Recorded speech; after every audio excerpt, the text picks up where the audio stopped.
My name is Mireia Rifà. I am the ESPRO president, and today I have the pleasure of moderating this webinar, which I am sure will bring maximum value to the health and safety professionals. ESPRO, the European Network of Health and Safety Professional Associations, representing more than 150,000 professionals across Europe, was founded in 2001 under the umbrella of the EU OSHA. Currently have more than 20 partners and collaborate with agreements with different organizations, both at European and international level, being our maximum to be the link of all actors involved in health and safety with a neutral perspective and facilitating and building safer and healthier workplaces.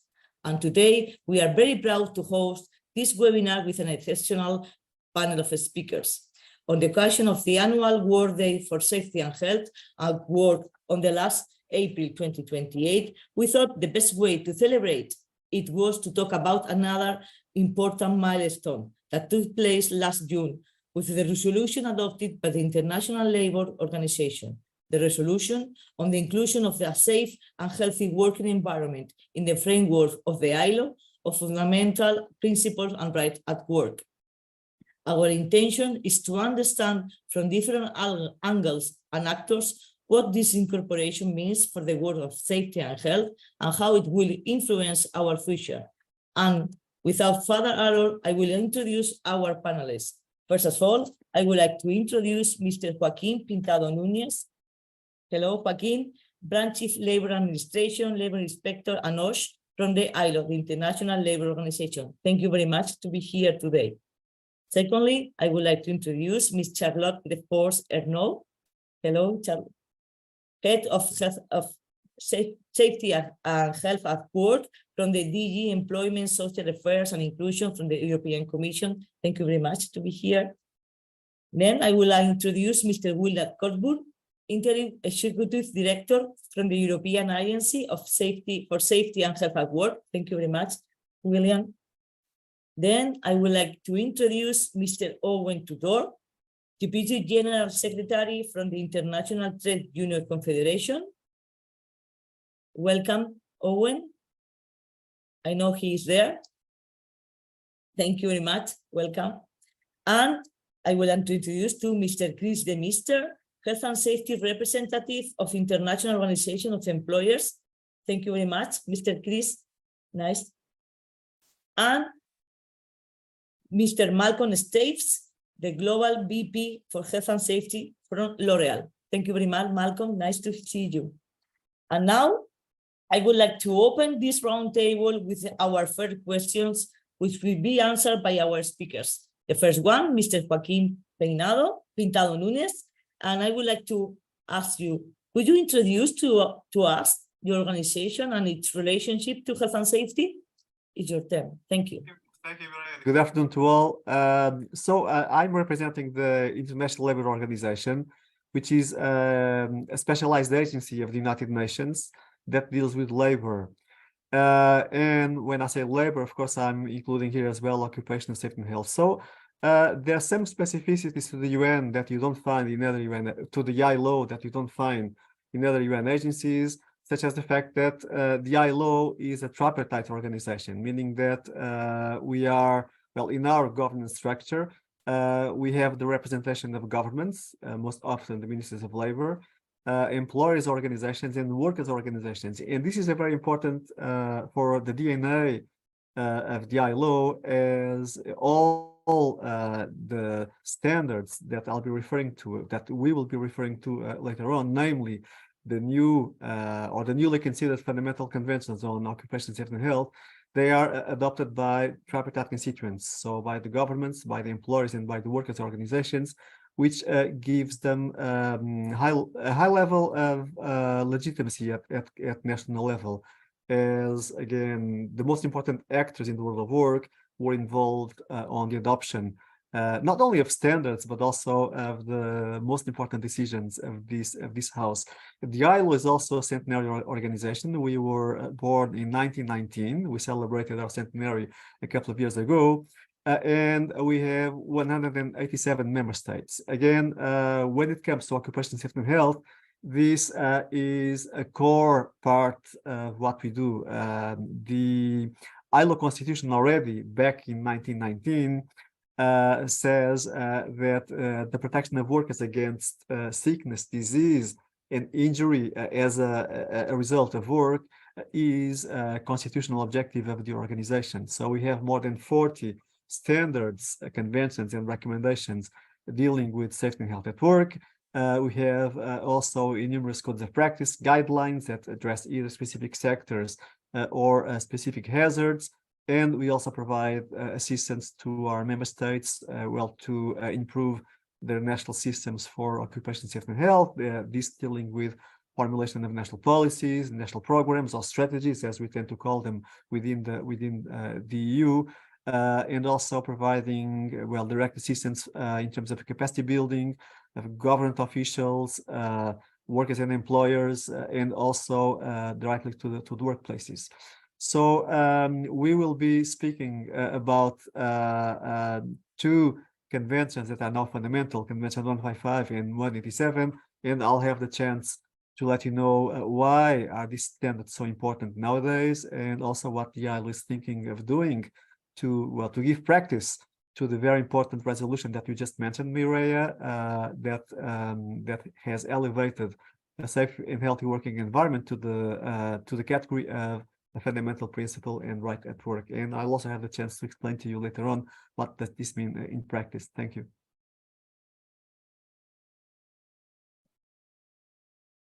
Thank you very much, Joaquin. You are really on time. Thank you very much for you. And now your turn, Charlotte, please. Thank you very much, Mireia.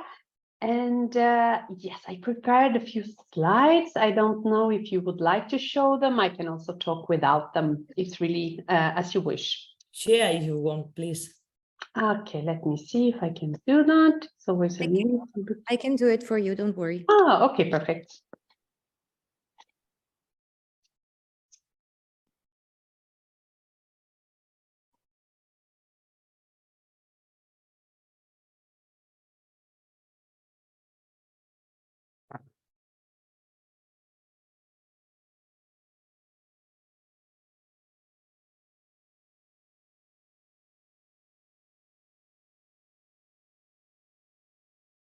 Oh, very good. It's a little bit big, it looks to me, but I don't know, maybe it's just my screen.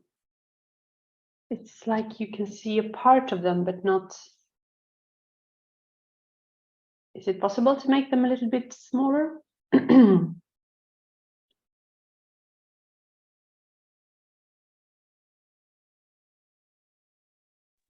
Give me a second, please.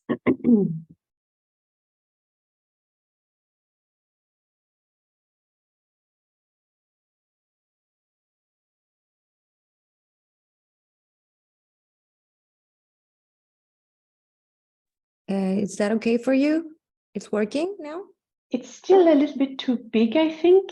And these are not exactly my slides. Yeah, that looks like the good size. This is ILO. Yeah. But look, if you don't want to lose time, yeah, that's. No, it looks perfect. Maybe a little bit big yet, but. Very good.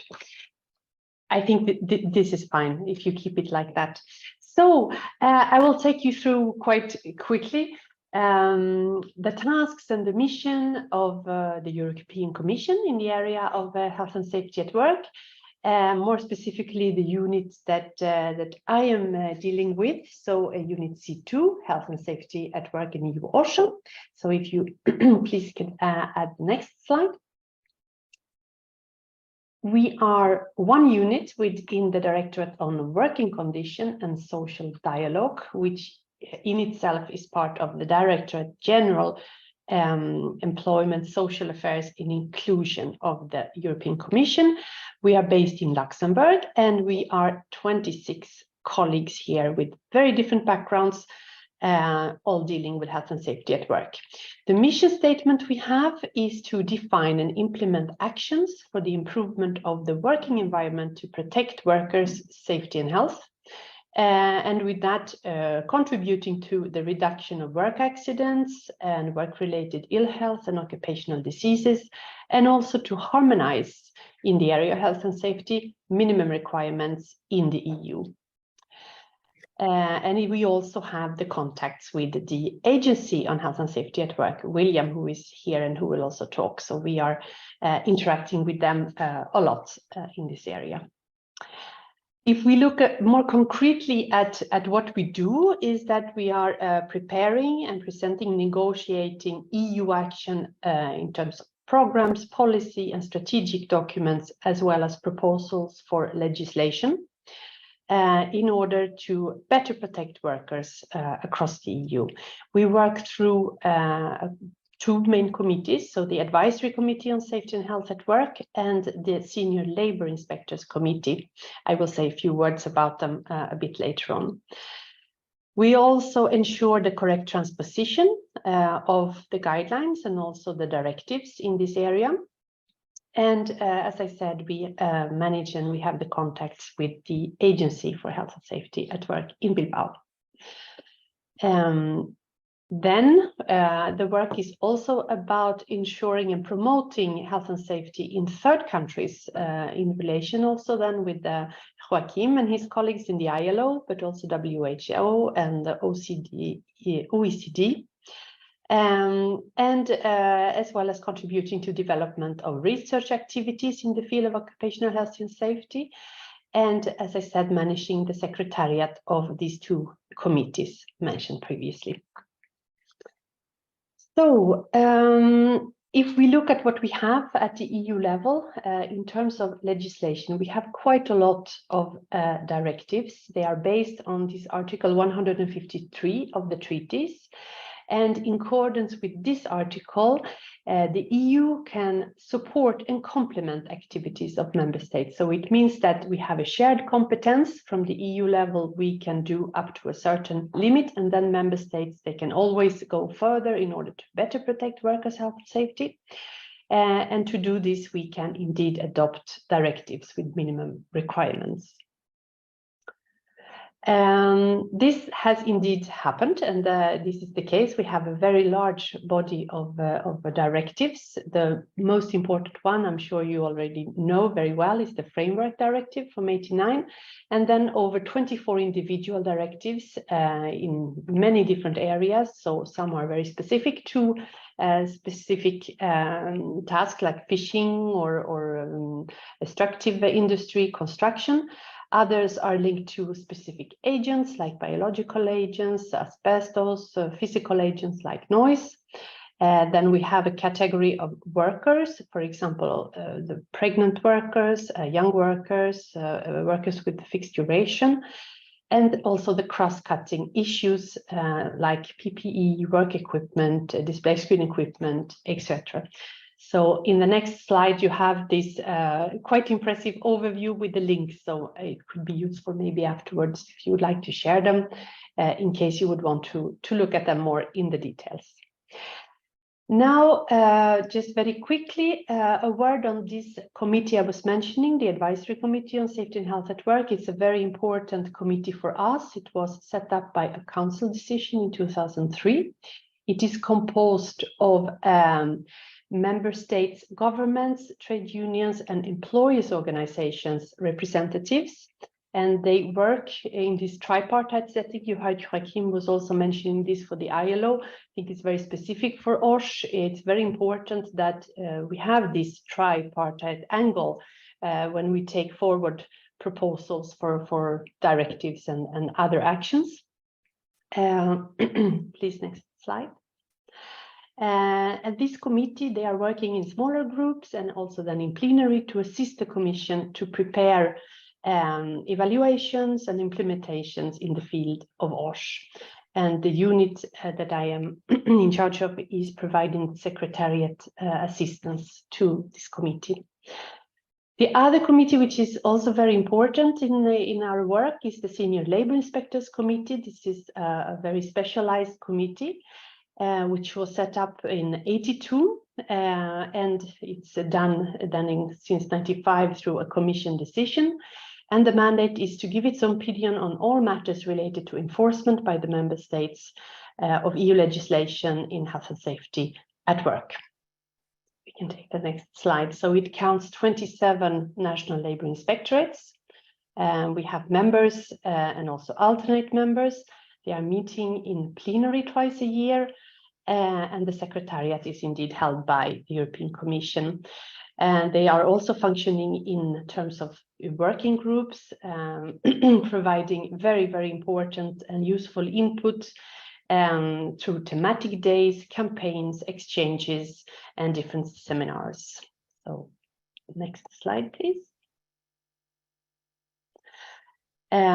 The aim is indeed to have a sort of harmonized labour inspection across the EU, even though this is member states' competence. So it is really a forum to exchange good practices and to agree on guidances that member states then can apply on a voluntary basis, with a view to have really a common understanding on how the OSH rules should be implemented in the EU. 1 minute. Yes, I will then finish by just saying a very, very short word on our main strategic document. Besides, of course, all the directives I mentioned, it is the EU Strategic Framework on Health and Safety at Work, which was adopted 2 years ago. It runs for until 2027. It was really the result coming out of the COVID pandemic and basing ourselves on the very good results when it comes to workers' protection in the EU, but also the fact that there's still too many workers dying from accidents or being affected by work-related diseases. And this has also a great cost for the EU. And then the great consensus from all the stakeholders to take forward a new strategic framework on health and safety at work. It concentrates on 3 key objectives around change, prevention, and preparedness.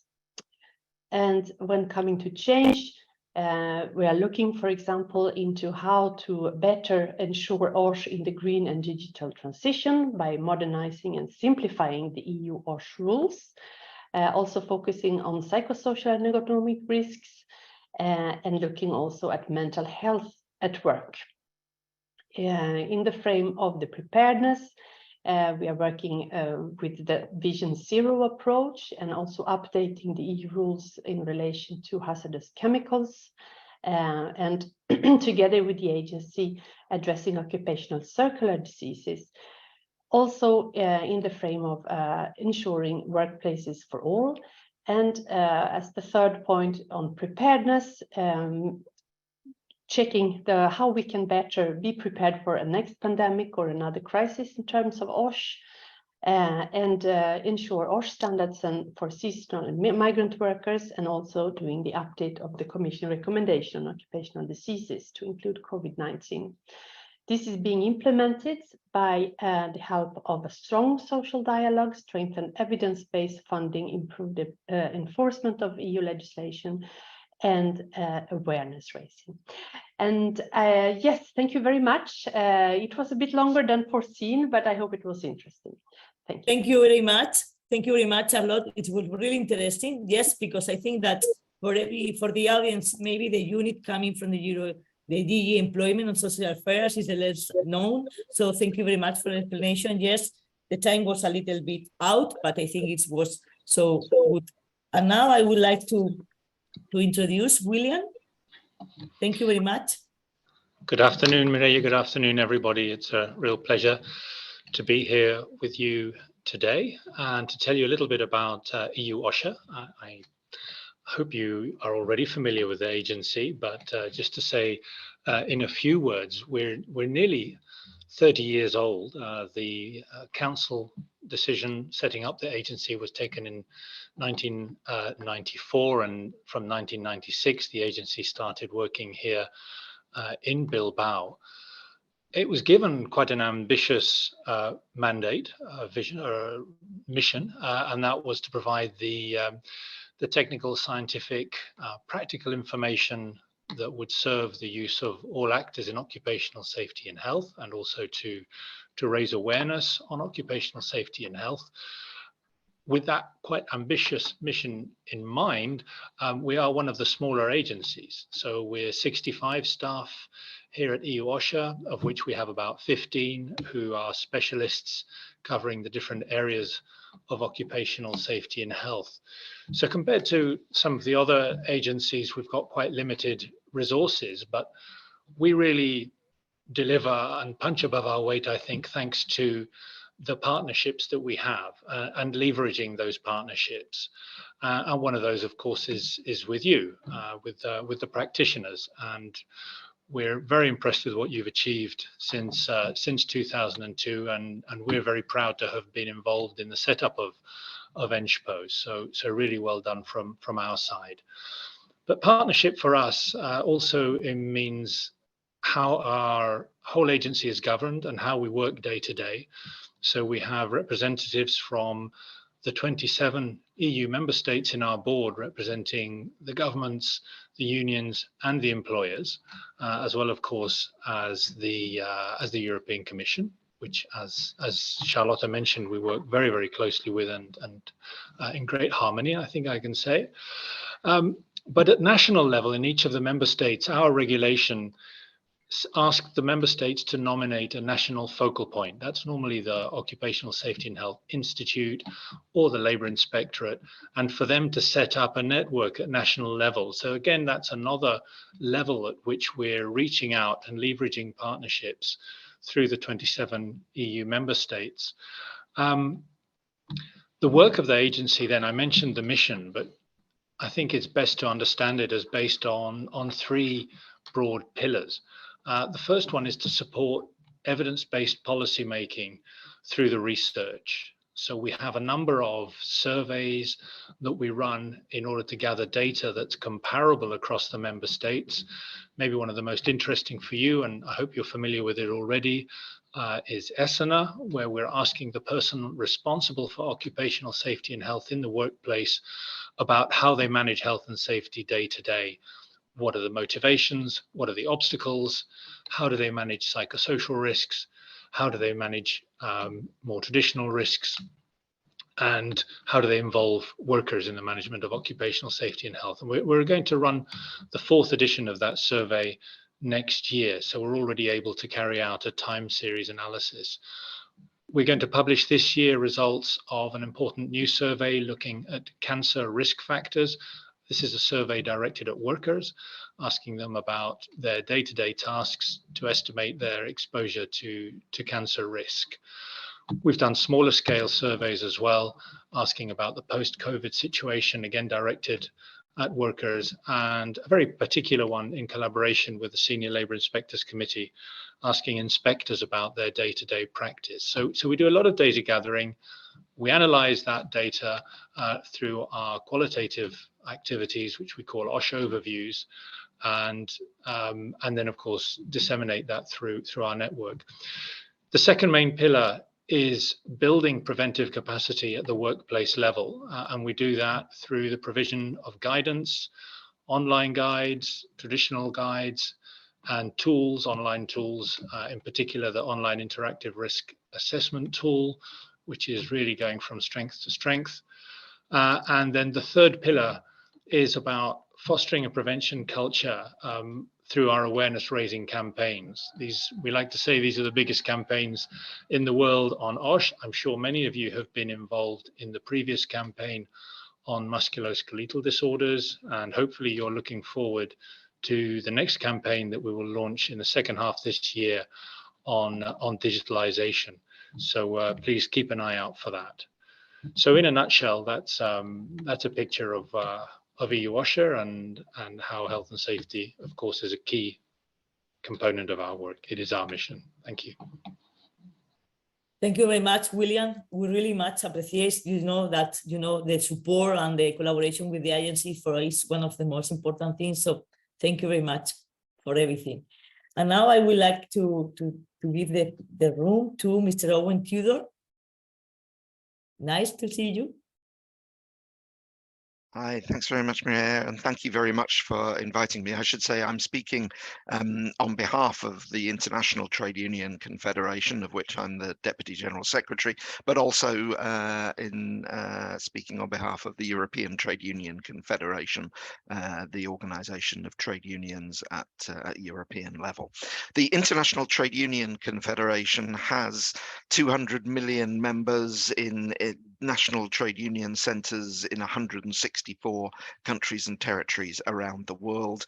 We're made up of national trade union centres in individual countries and also by global unions, sectoral organisations around the world.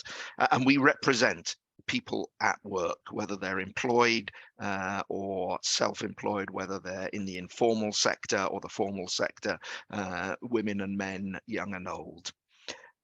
Health and safety has been at the heart of trade unionism since we were established mostly in the 19th century, and we've been pressing for safe and healthy working environments to become a fundamental principle and right at work in the ILO since 1998. We play a key role in representing working people in the International Labour Organization. As Joachim said, it's a unique structure in UN terms, and also in almost any terms at international level. But we also play a part in representing workers through other multilateral institutions, which I'll come on to later in this event. And obviously the European Trade Union Confederation is represented as a social partner at European level in work with the European Commission and with the Bilbao Agency.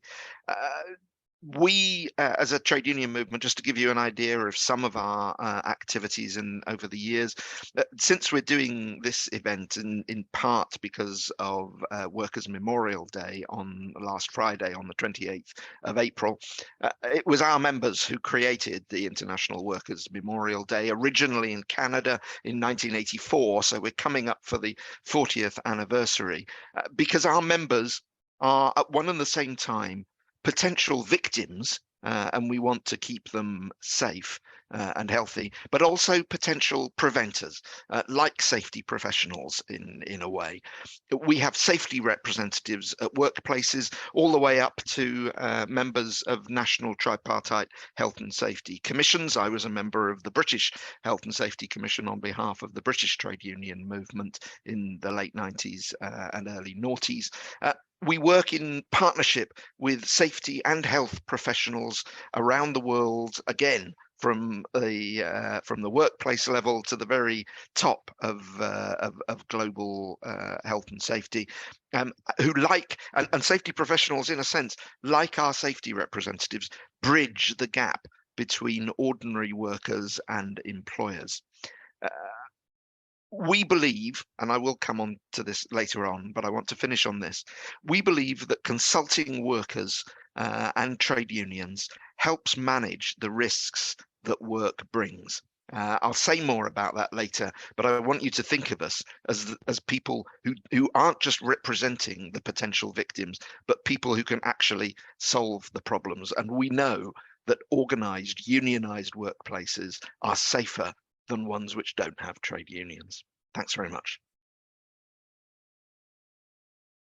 Thank you very much, Owen. You're right. I think that, it's a question of everyone together working for the same thing. And I would like to now introduce Mr. Chris de Mister, please.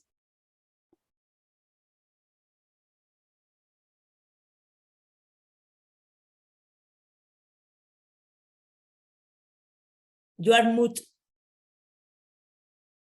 Yes, hello, good afternoon to all. Glad to be part of this discussion, and like Owen, I would like to start by mentioning that I'm also carrying different hats today. Not only am I representing the international business community, the International Organization of Employers, but also the European business community represented in Business Europe, and the Belgian Federation of Enterprises. And I think if I look around, I'm also the one who has an active link with all the other speakers. I'm a governing body member of the European Agency, working with the current director, William Cockburn. I'm a part of the governing body of the ILO, working a lot with Joachim, part of the European Advisory Committee, working with Charlotte.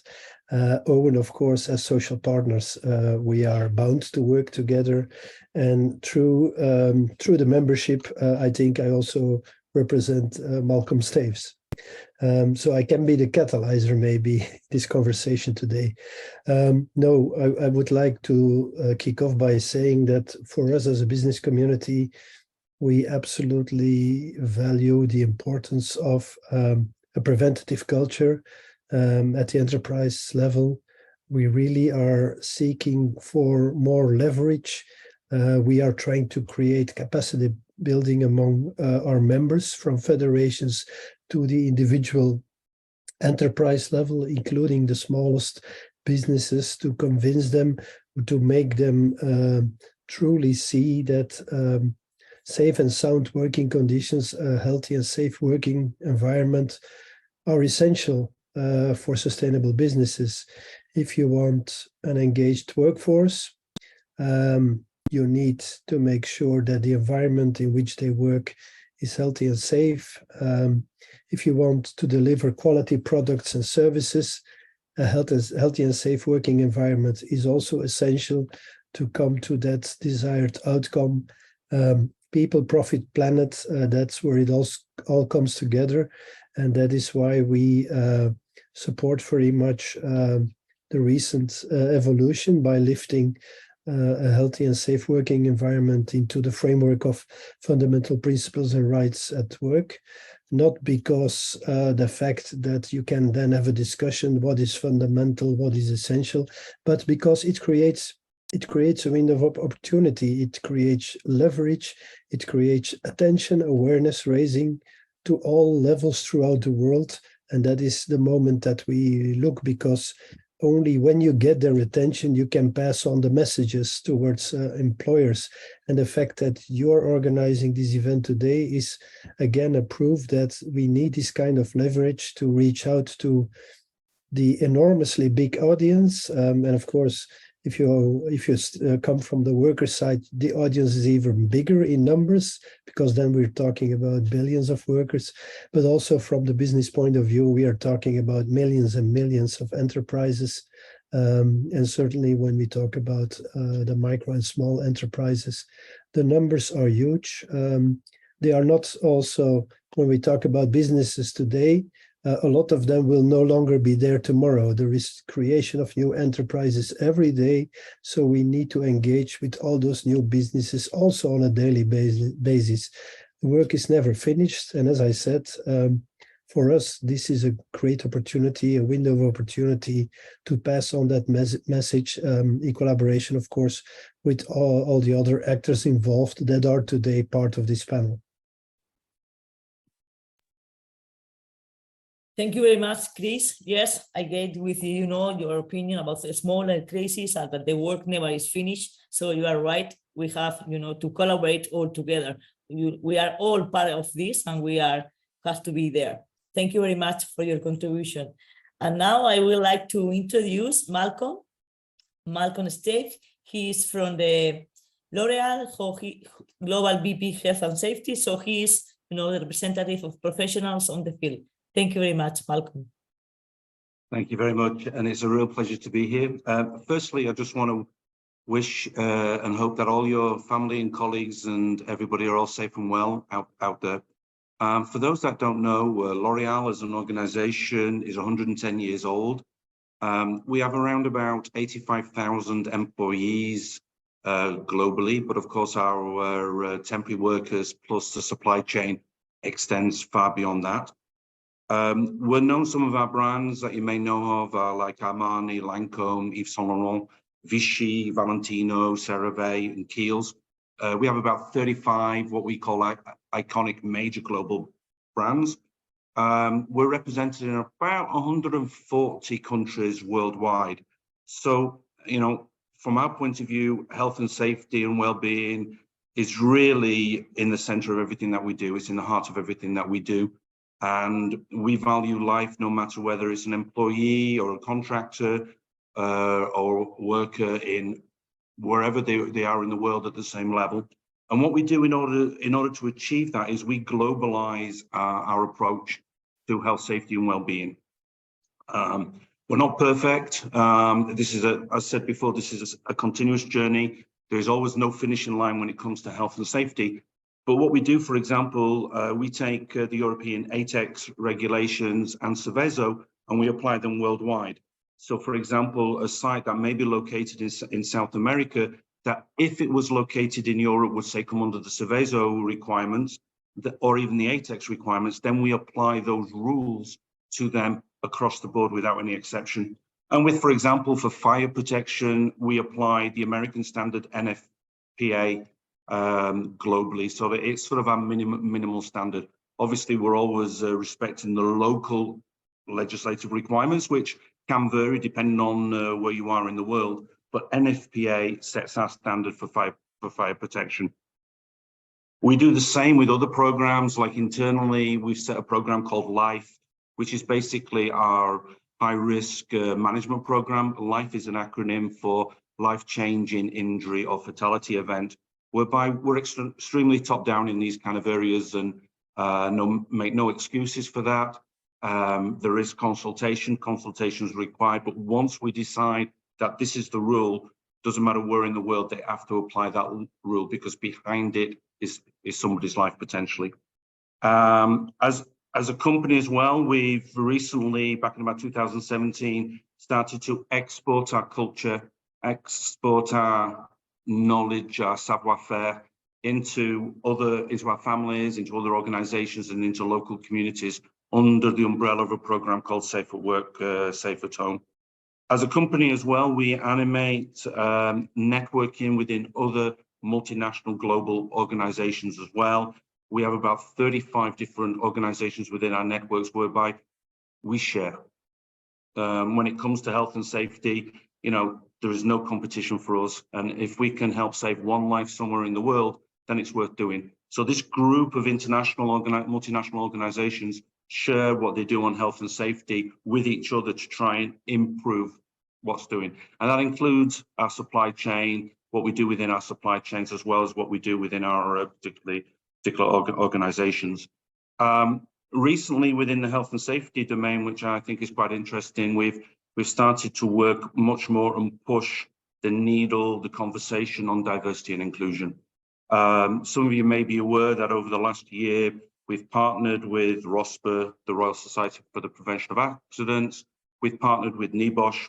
We've partnered also with the IRSM, the International Institute of Risk and Safety Management, in order to try and promote and elevate the OSH professionals and their knowledge. And that we do through either offering them for free training programs, NIBOSH program, for example, or we partner with respect to, for example, ROSPA, whereby we've put 64 women through IOSH Leading Safely training, and then we give them between 8 to 12 months of free mentoring, and that's been quite a success at the moment. So what else can I say? Within my organization, I have about 650 OSH professionals that work in different locations throughout the world. We're very structured within OSH, so I have not only people at corporate level where I sit in Paris, but we also have people at regional level. We have people then at site level and at country level that complement the way that we drive and put the health, safety and well-being of our employees at the heart. So I'm here representing OSH professionals, and I'm looking forward to the discussions and the debates. So thank you. Thank you very much, Malcolm. I really like what global approach, health and safety, welfare. This, what we should do around the world.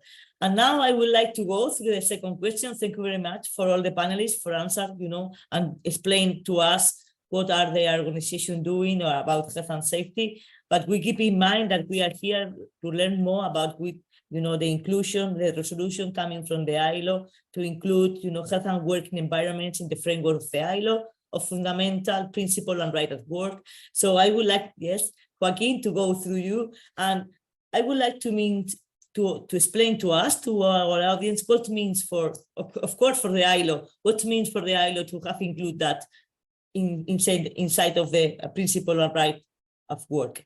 Thank you. Well, Mireia, I would say not only for the ILO, but for all of us, including for us professionals. So this was a game-changing decision in June last year, when a safe and healthy working environment was elevated to the highest ranking of labor rights, together with what we call, the other fundamental rights that compose the framework of fundamental principles and rights at work in the ILO, the abolition of child labor, the elimination of forced labor, the right to freedom of association and collective bargaining, and also the right to equality and non-discrimination. So now occupational safety and health is at the same level of these four other categories of rights. And why is this so important? Because together with the decision on elevating OSH to the category of a fundamental right, the International Labour Conference, and it's important to stress that the decision was made out of consensus, so it was adopted by all of our governments, employers and workers organizations. So this International Labour Conference also decided to recognize or to identify two of the many OSH conventions as being fundamental conventions. So these were Convention number 155 and Convention number 187. And this is of critical importance because ILO conventions are international treaties that are binding for member states once these member states ratify them. Well, but there are some exceptions. And the exceptions are exactly what we call the fundamental conventions. So these conventions, namely now Convention number 155 and Convention number 187, all of our members, just because they are members of the ILO, they have the obligation to, well, first of all, respect the provisions of these conventions, but also to promote and to realize these principles and rights. So it means now that all of our members have the duty to give practice to the content of these conventions. And these conventions are quite relevant when you think of our normative framework on OSH, because they are a sort of blueprint on how should member states govern OSH at national level, but also how workplaces should manage occupational safety and health in a way to prevent any injury or disease arising out of work. So first of all, Convention 155 and 187, they create the obligation for member states to formulate in close collaboration with workers and employers or organizations a national occupational safety and health policy. And this policy should be universal in scope, meaning that it's a policy that applies to all workers, to all workplaces, and to all occupational hazards. The policy should identify the responsibilities and mandates of the different institutions at national level that deal with OSH, namely who should be in charge or in control or coordinating the national system, but also the responsibilities of all those different institutions that together complete this system. And we are speaking here of institutions responsible for regulating working conditions, for enforcement of OSH legislation, all those related to education, standardization, etc., etc. But the convention goes even beyond that when it says that the national policy should include what we usually, for those that work with occupational safety and health, which is the case of all of us, elements of safety in design, meaning that the national policy should also look and identify the responsibilities of all those that are responsible for manufacturing, importing, placing in the market all the material elements of work. So machinery, equipment, substances, even the design of work processes should include or should already think of the preventative side of when these machines, equipment, substances, or work methods are used in practice in workplaces. These conventions also say that in addition to the national policy, member states should also formulate again in close collaboration with employers and workers organizations, a national program or a national strategy that should be very precise, defining objectives, indicators, and receiving the adequate resources for its implementation. And all of this should work within a national system, which again is composed of several parts that I just mentioned a while ago. An important element of convention number 155, so one of the fundamental conventions, is that it also includes provisions that are applicable to the workplace. And these provisions are quite relevant because they have informed the development of legislation in many of our member states. And the first provision that is of relevance to refer here is Article 16, which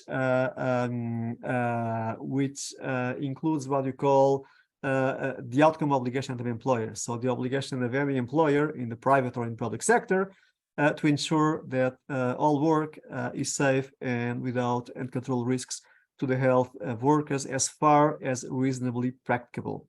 The convention also has, and some speakers have already alluded to this, very specific references to the need of involving workers and workers' representatives on the management of occupational safety and health in any workplace. And it has some provisions that are to be reflected or adopted by national legislation, such as the right of workers to remove themselves from a situation of imminent and serious danger.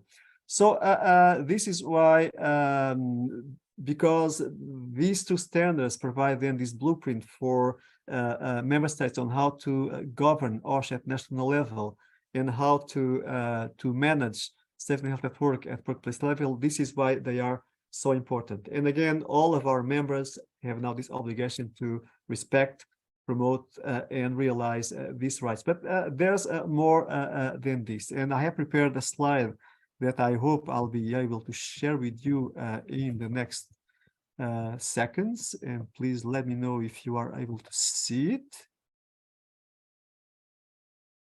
I hope this is the case.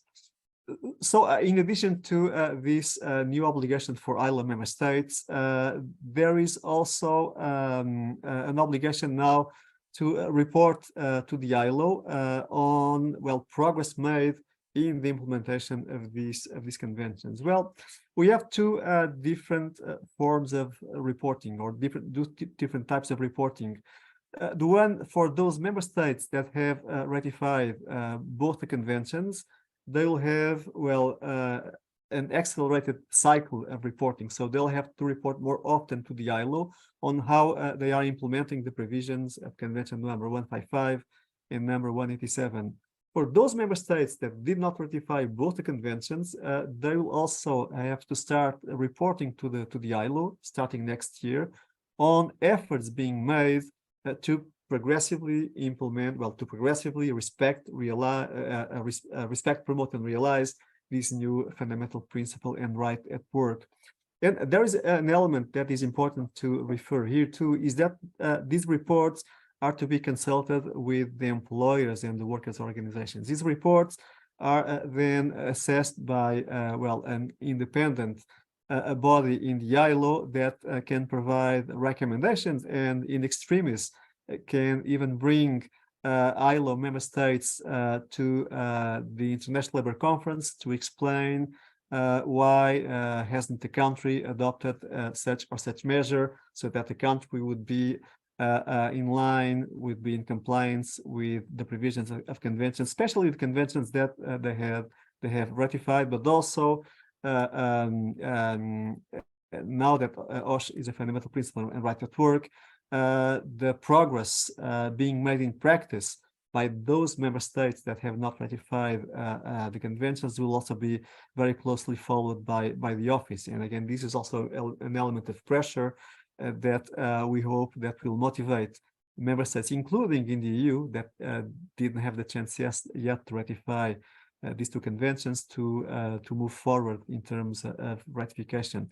Again, there's other important elements to mention here, which is the fact that, of course, that when OSH is elevated to the core ranking of labor rights, this will influence also other aspects of relations between countries, namely in what regards bilateral or multilateral free trade agreements, and also the inclusion of, well, OSH provisions in all kinds of, well, either statements or other kinds of agreements between member states that will again motivate all countries to, well, first of all, to give more importance to occupational safety and health, and to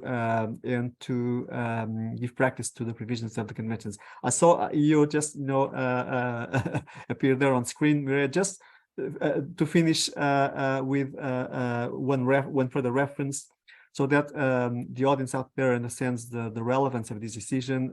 When I let you know of the numbers of member states that have ratified these standards. So far, we have 40% of ILO member states that ratified Convention number 155. This corresponds to 76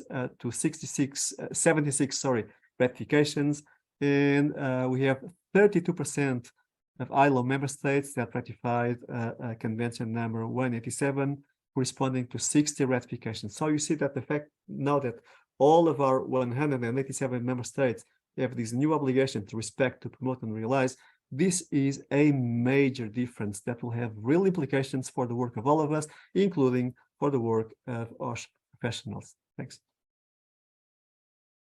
Thank you very much, Joaquin. Yes, you are right. We should, to ratify the conventions. And of course, I keep with the blueprint that we need to create around governments and professionals and of universal policy and global scope. Thank you very much for your contribution.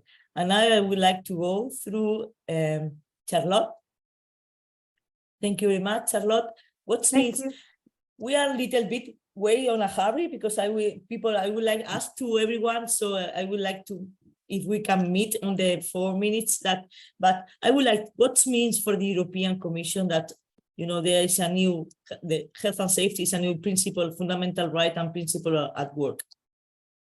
Well, first of all, it means really a great satisfaction, no? Because the EU and the Commission has really, from the beginning, really supported this addition of OSH to the ILO framework of fundamental principles of rights.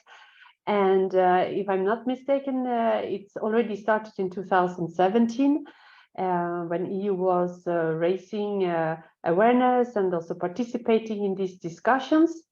And as a consequence, very quick consequence, we have also added a reference in the document I was talking about a bit earlier, the strategic framework on OSH for 2021-2027.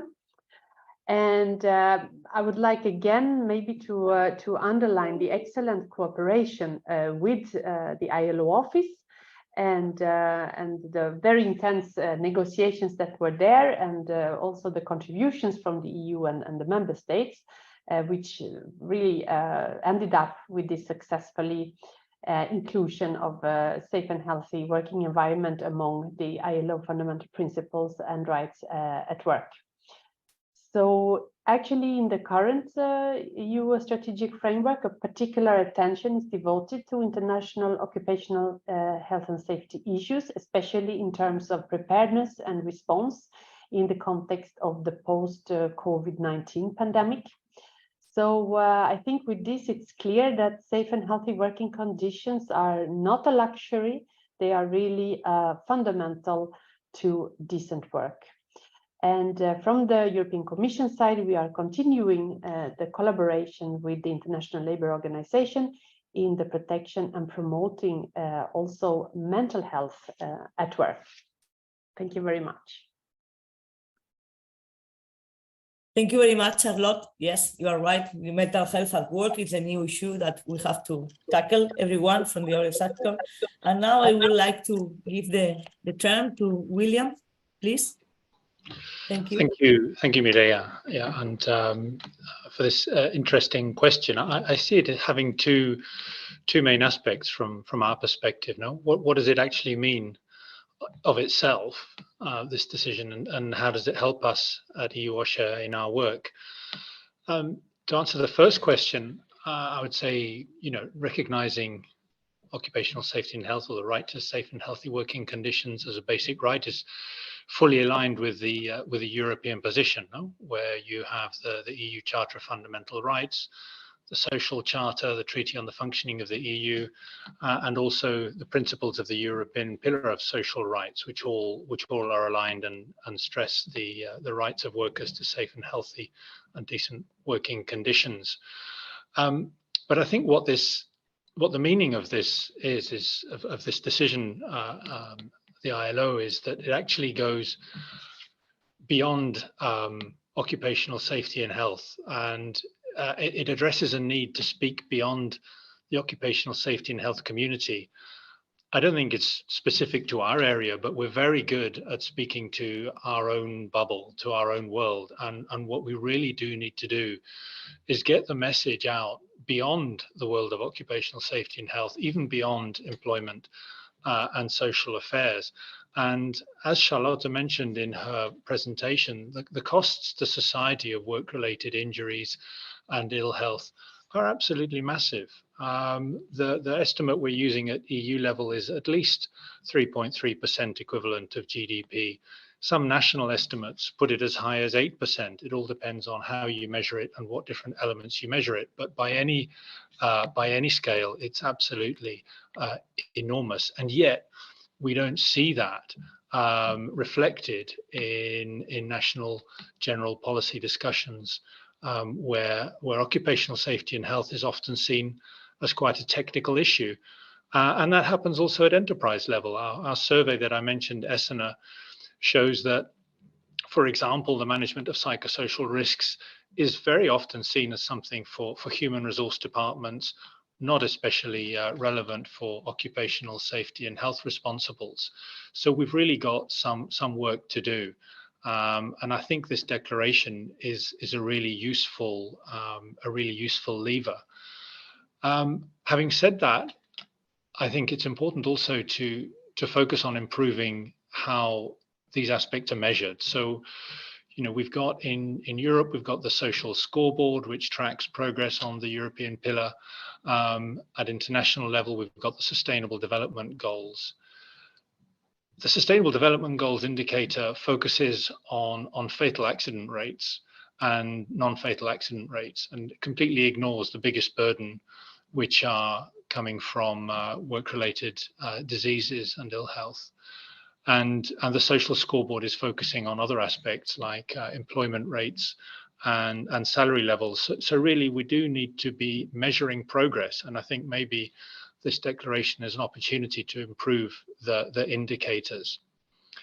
From an agency point of view, I think this development is going to help us in our work, because we have published an OSH information system, which is bringing together data from across all EU member states on different aspects of occupational safety and health situation. And we'll be publishing the first analytical report based on all of this information, OSH in the EU State and Trends, next week. And as a result of this declaration, we hope to have more data to be able to feed into our system and improve the quality of that monitoring. But most importantly, as I said, increase the visibility as broadly as we can. So thank you.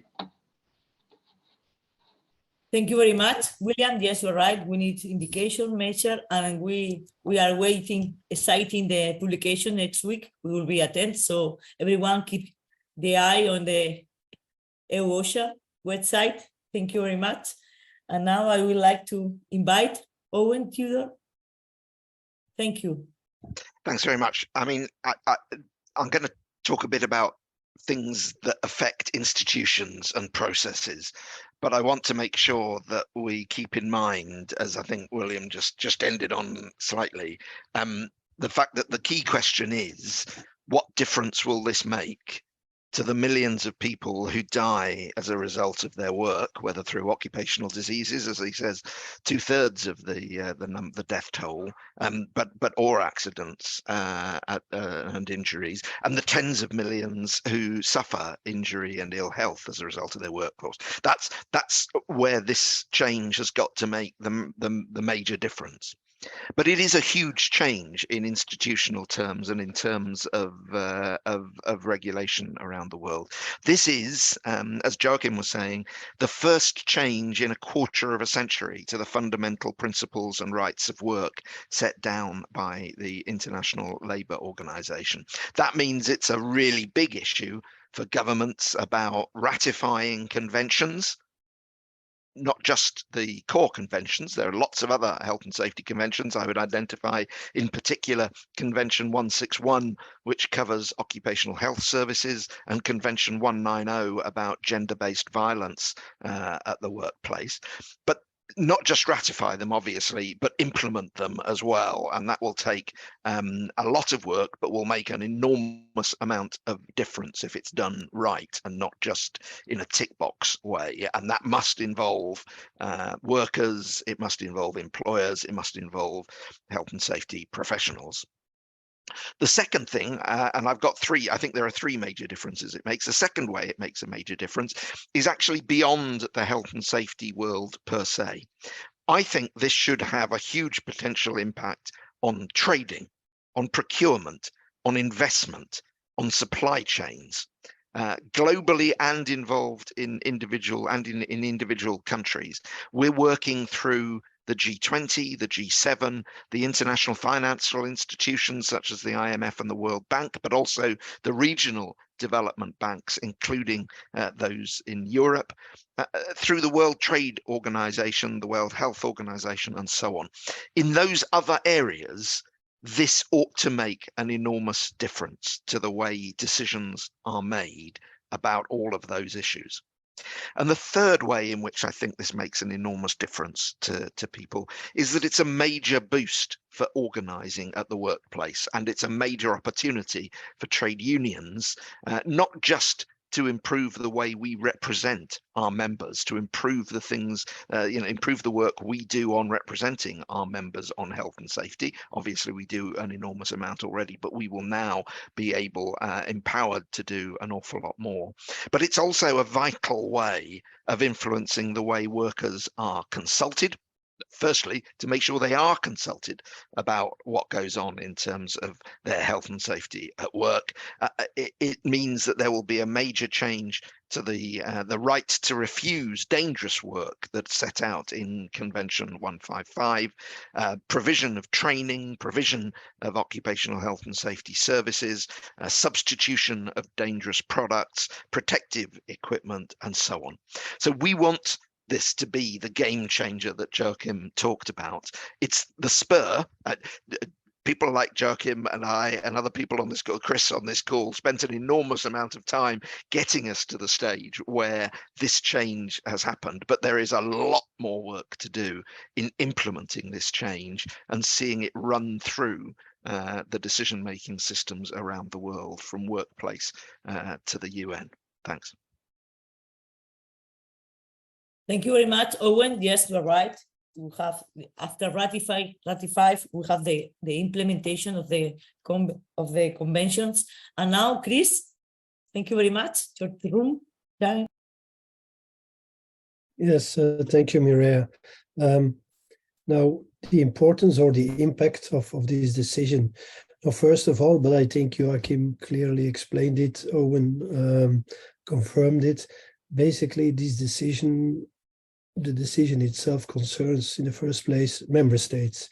It puts pressure on those member states who have not ratified yet the core conventions on safety and health and other health and safety conventions to step up their efforts. And anyway, because of this decision, they will need to start working on it, and they will need to report on the progress they make in implementing and ratifying those conventions. But as such, there is no direct impact for employers. But as I said in my first intervention, it's not so much about the direct impact of this decision, which is more, let's say, a legal procedural decision. It's the indirect impact and the leverage it creates. Because if member states need to step up their efforts, and even the ones who have ratified, there will be more scrutiny on them. There will be more looking in detail, because tick boxing is one approach.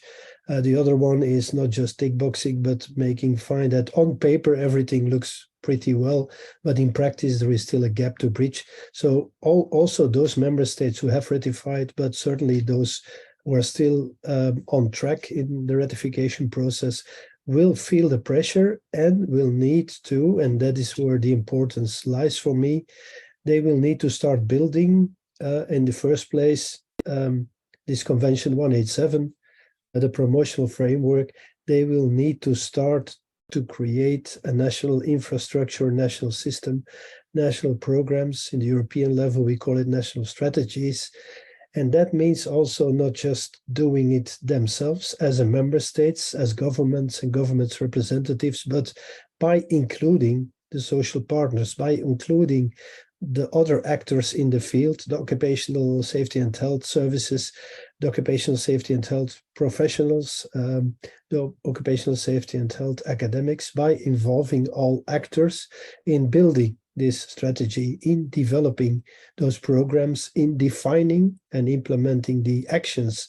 And it is the actions that in the end will create safe and healthy working conditions. It's the actions that in the end will improve the working conditions and the situation of workers. And at the same time, as I explained, the link with productive and sustainable enterprises will also be beneficial for the business community. And there my plea is, you can have a governmental approach to national strategies and national programs, but my plea is, let's make this shared ownership-based approach. Make sure that your national strategy is not something, here is our strategy. Yes, we have consulted the social partners, we have consulted the experts, but try to work towards a national strategy and programs and actions and infrastructure that is a shared ownership, where you have a broad support base, where the business community, the workers and the experts together with the government are the owners of the national strategy. Because if you, and I know there are some countries that have this approach, then you will yield far better results. Not only far better results, but also much, much faster results. So that is basically our plea. And by saying that, we also know, of course, that there are quite a lot of countries or even regions in the world where maybe businesses and the business community and the workers and the trade unions still lack the capacity to be at an equal foot and really discuss what effective and efficient programs and strategies should look like. So that's the second plea. Please also at the international level, but also at the level of the member states, continue to invest in assisting social partners in building capacity to be at equal foot, to be a mature partner in the negotiation, in the discussion towards a shared ownership based approach to increase and to improve the occupational safety and health performance of businesses. And by doing so, in the end, realize in practice that theoretical right to a health and safety working environment. Thank you very much, Chris. Really appreciate your input, ownership, and I take in account from our side of professionals that we should be consultant as a part of the ownership of governments and social partners. Thank you very much. And Malcolm, it's your turn. Thank you. Yeah, thank you very much. What I think I'm going to do here a little bit is connect the dots. To start off with, adding on what was said by Owen. So there are 2.78 million people that lose their lives every year because they worked, okay? And the majority of that, or approximately 2.4 million, are due to ill health, right? There's about 300, 350,000 per year that are actually work-related physical type of accidents.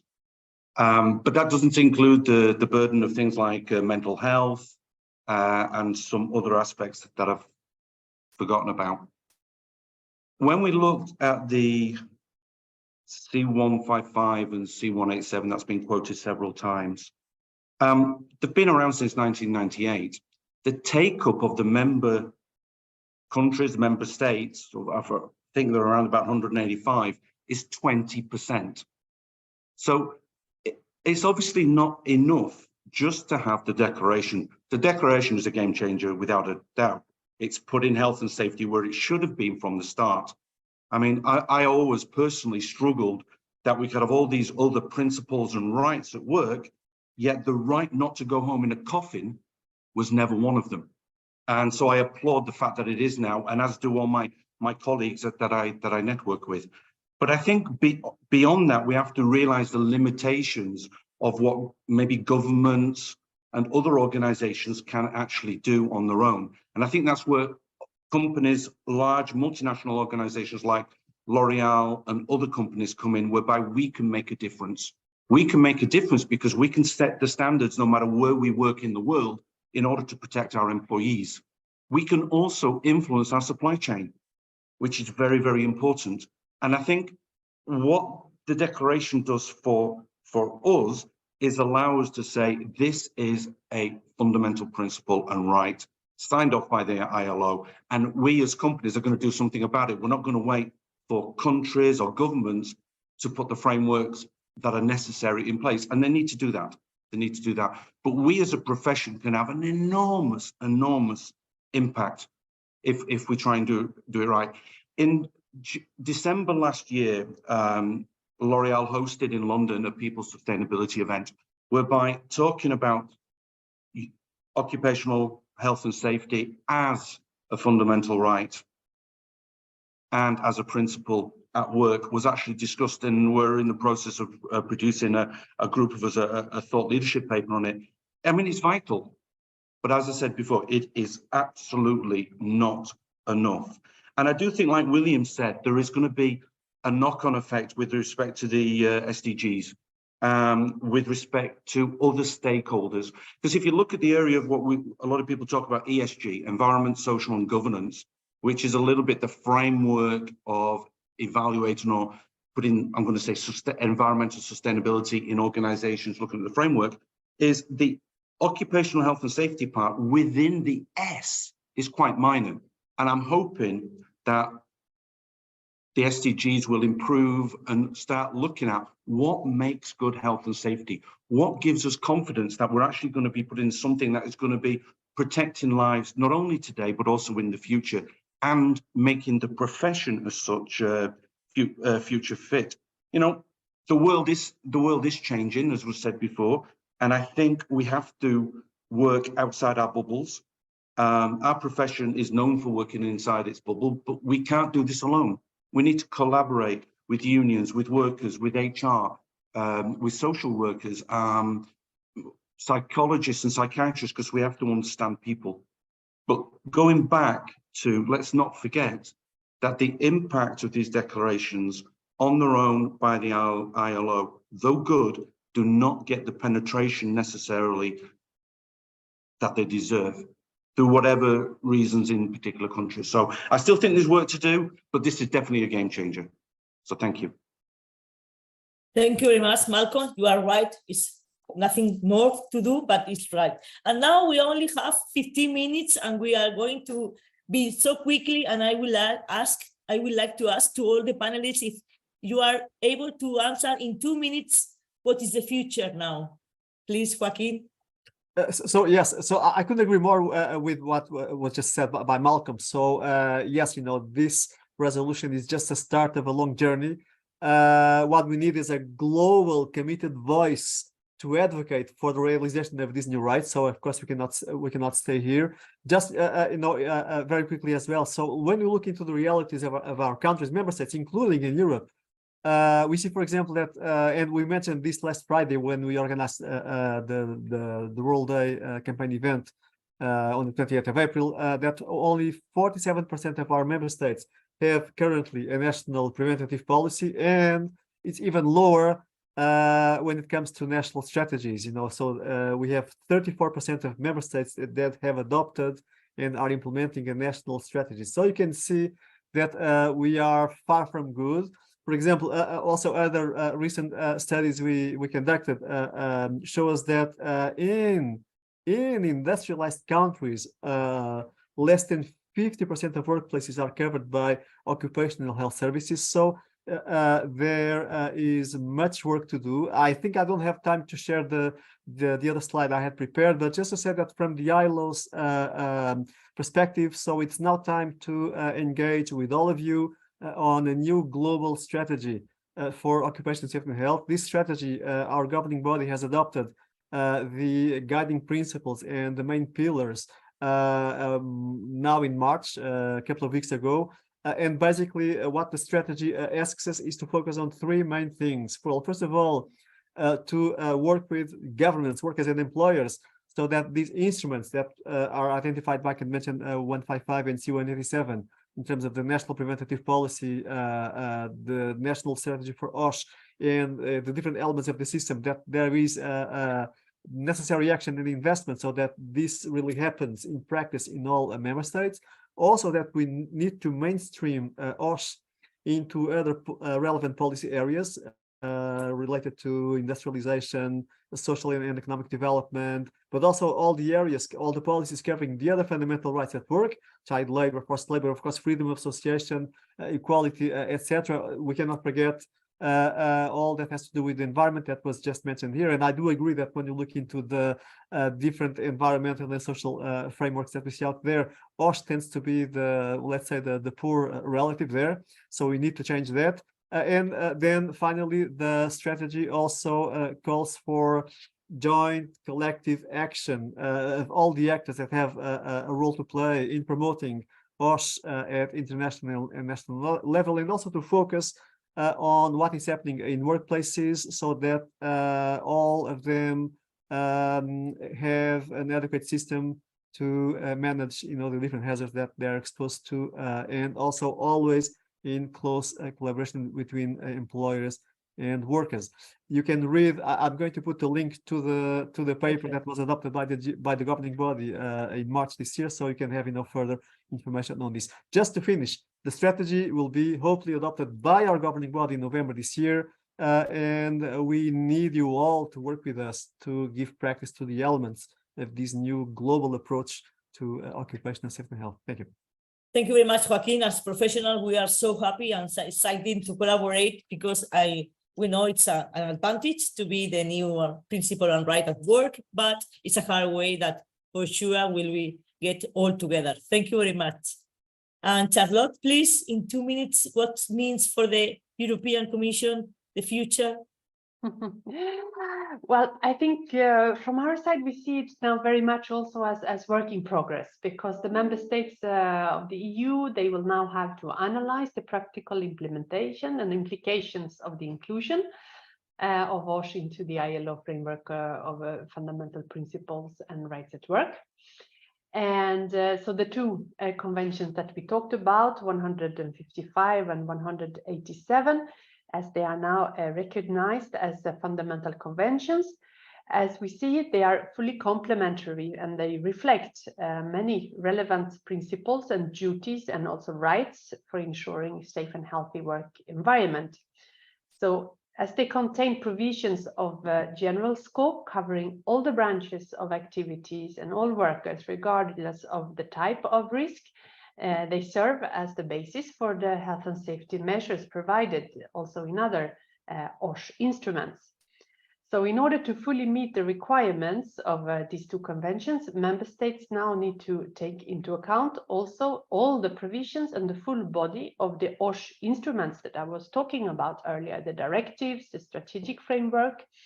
And the Commission, as usual, is very eager to see the EU member states ratify the ILO conventions as soon as possible. And we have good hopes since the EU acquis that I was mentioning And the EU member state strategies and policies are quite well advanced in the area of OSH. If you look at it in a global setting, it means that we hope that the EU member states will then therefore be able to progress quickly and to ratify either the outstanding fundamental OSH conventions or whatever they have, which is not yet fully implemented. So thank you very much. Thank you very much, Charlotte. Yes, you are right. We are, we are happy to have our member state more or less implication. Let's go, William. Thanks, Thank Mireia. you. I think from our perspective, maybe it's more about hopes for the future. I think that on the back of this, we'd like to see a greater recognition of the importance of monitoring in all aspects of progress on occupational safety and health. I think it also offers an opportunity for the EU to really consolidate as global leader. And in this respect, I think hopefully also in the future, it will also lead to a greater reflection on how we do business in Europe, how we do business globally, because enterprises don't operate in a vacuum. There's a context of society, societal expectations, and economic context. And it's really encouraging to hear what Owen and Chris and Malcolm were saying about the importance of supply chains. That's something we've been working on. Obviously, characteristics intrinsic to an enterprise are important, but it's absolutely essential to also recognize the importance of business incentives, of an economic situation, of supply chains. What do we require of businesses when they start up, and these sort of aspects. We're not going to solve the problem on our own, and so for the future, I would hope that there's more action and emphasis given to these aspects. Thank you, Mireia. Thank you very much, William. Yes, you are right. We have to reflect about how we do business and to incorporate all these issues, topics inside. Thank you very much. And now I would like to go to Owen. Please, you have the time. Right, so very quickly, I know what we're going to be doing. I don't know what other people are going to be doing, but what we're going to be doing in the future is we're going to be campaigning more on the issue of health and safety. We're going to be raising it more with governments, with employers, with our potential partners in the safety professionals world. We are going to be negotiating more with employers to make sure that decent health and safety is provided.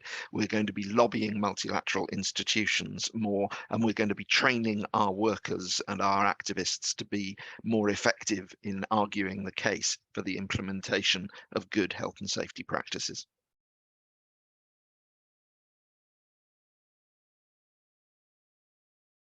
Thank you very much, Owen. Yes, training, campaigning, negotiating. Yes, I think they are right, the words.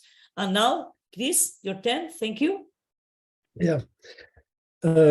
Training, capacity building, negotiating, discussing, yeah, that is also a part of our strategy. But I will distinguish between, I said, different heads. So Belgian level, we will focus on trying to get this shared ownership approach, because up to now, our national strategy is more or less a government program, and we don't feel that closely involved as social partners. At the EU level, I think we have to focus on, as we are doing already, sharing the good and best practices, learn from each other. And I would say focus in the first place on Convention 187.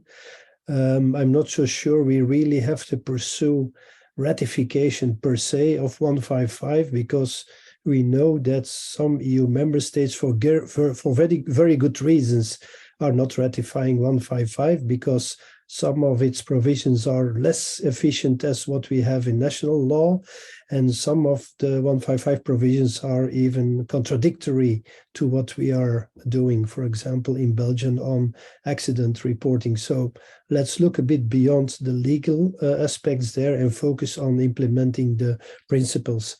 At international level, the ILO, I think, focus also on the capacity building that is necessary for your social partners and for expert institutions, if they exist, to be part of that necessary dialogue that needs to be initiated to create the national strategies, including a tripartite body where everything can be discussed, and also including, of course, a focus on implementation, not just the box approach or the procedural paper-based approach, but from cradle to cradle, I would say, make the circle round.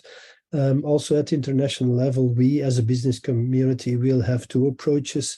The top-down approach, that is where we have our global network of multinationals with really top-level experts and a good OSH performance, where we try to collect those best practices. We try to get them learn from each other and even reinforce their action, including via supply chains, via contractor chains, etc. And the bottom-up approach is where we, together with other institutions, work on the capacity building, including action towards the smallest enterprises in order to provide them with practical tools that they can use. Because if you talk to them about a universal right, etc., they don't know what it means. But if we provide them with the practical tools and approaches, including a participative approach, they can step up their efforts. And the last message for me, important for the future, is all those adhering to a Vision Zero approach. I say very good, but please do not make it a bookkeeper's approach, where you just focus on the number, on the statistics. If you say we adhere to a Vision Zero approach, for me, it should be about the reflection of that ambition. It means if you say Vision Zero, it means increasing enormously your budget, your effort, your collaboration, and your participative approach in order to step up the health and safety performance. So go beyond the figure zero. Make sure that if you say Vision Zero, that it reflects your real ambition. Thank you. Thank you very much, Chris. Good reflection at the end. Thank you for your contribution. And next, I will go to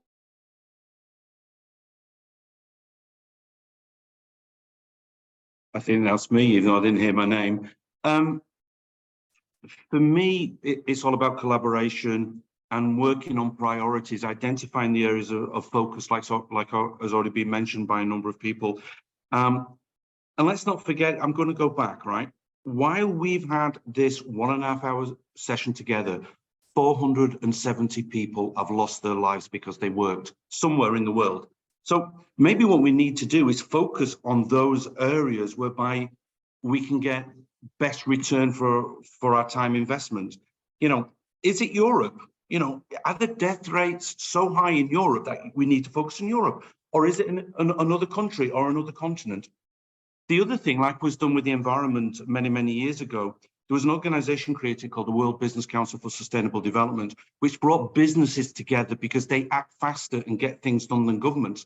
The governments and the national organizations will adopt the ILO conventions in time, but it takes time.